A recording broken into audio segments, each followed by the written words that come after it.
My name is Ashley Holz, and tonight I'll be talking about support in a briefing.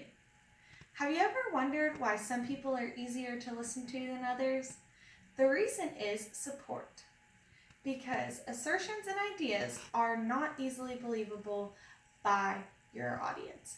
However, if you pair your ideas with some supporting facts, your audience is more likely to buy into whatever you're trying to sell them.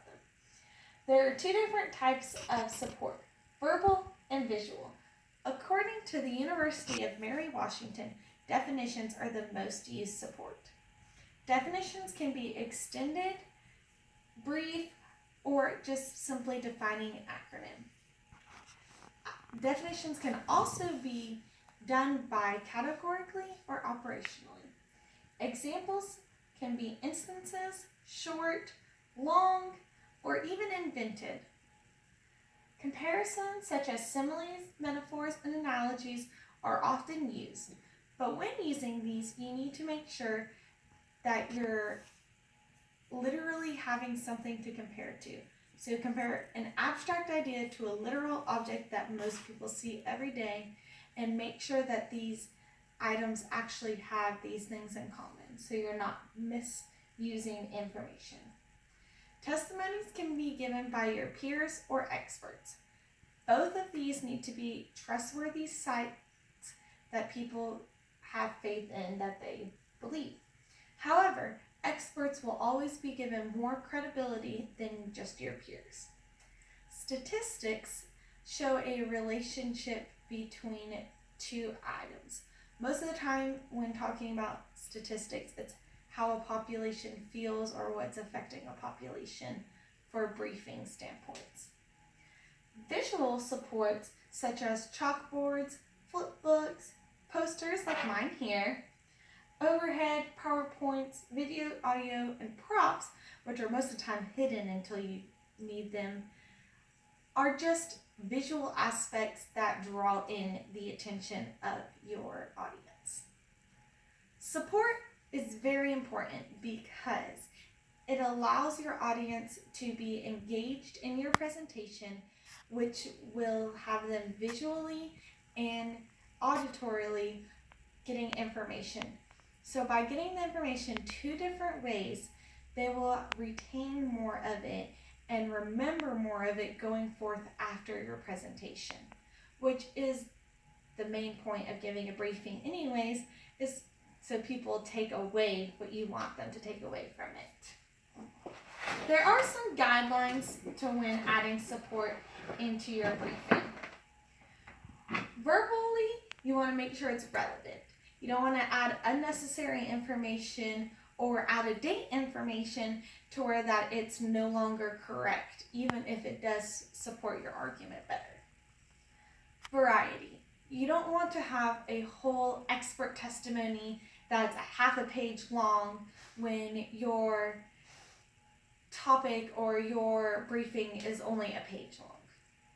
You also don't want to continually give one type, because that gets boring and then you lose the interest, and that defeats the purpose of support. Amount. You don't want to continually load down your audience with just factual information.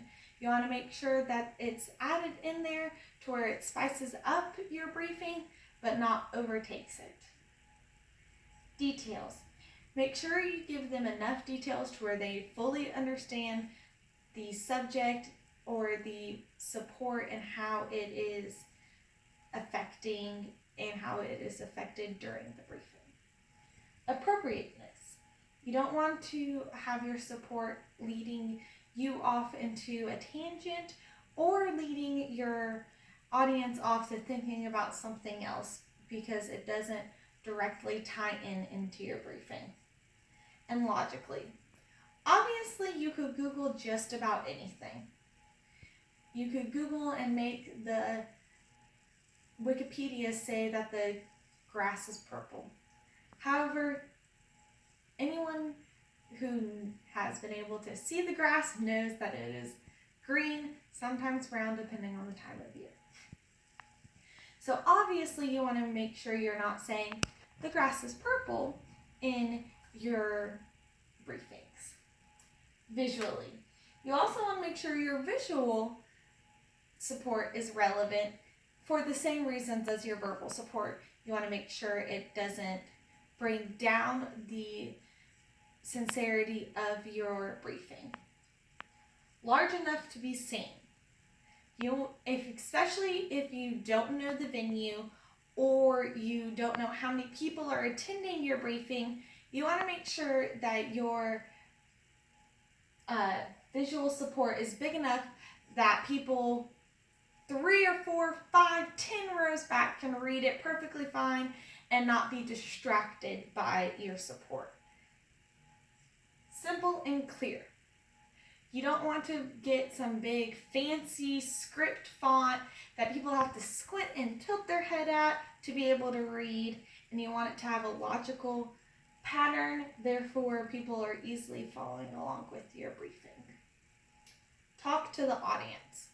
The worst thing is to have anyone sit at a board or in the front of a room and just read off a PowerPoint, read off anything, just continually reading.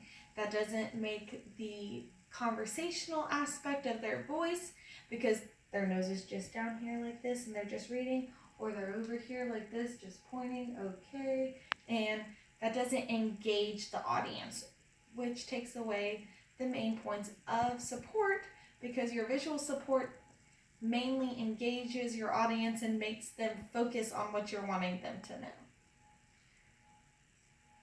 Proofread. The worst thing is having someone come up to you after your briefing and being like, did you realize you misspelled this during your briefing? Because you have those grammar Nazis that are obviously going to be looking for just that aspect. If you're doing anything with technology, like a PowerPoint or a video or anything like that, make sure that you check the equipment before you get to the venue, once you get to the venue, and probably one more time right before you give your briefing, just to ensure that you aren't having any malfunctions during your briefing. Having a backup plan. So just in case your jump drive didn't download your PowerPoint the night before, have it in your email. Make sure you always have a plan B, which is why you need to do the multiple steps in your different planning stages for your briefing, to where you can easily be like adaptable if you get to a venue and they don't have your board set up, or they don't have a computer to run your PowerPoint off of. Also, you would want to make sure that you can always keep your visual support with you at all times. So in closing, I would just like to have everyone remember that support is very important, because it engages your listeners and helps them remember, and that there's multiple different types of support, visual and verbal, even if you didn't know that some of them were actual supporting evidence, like a lot of the visual ones. And finally, to make sure that you follow the guidelines when deciding when to use support, because you don't want to have unnecessary support that brings down the quality of your briefing. Thank you.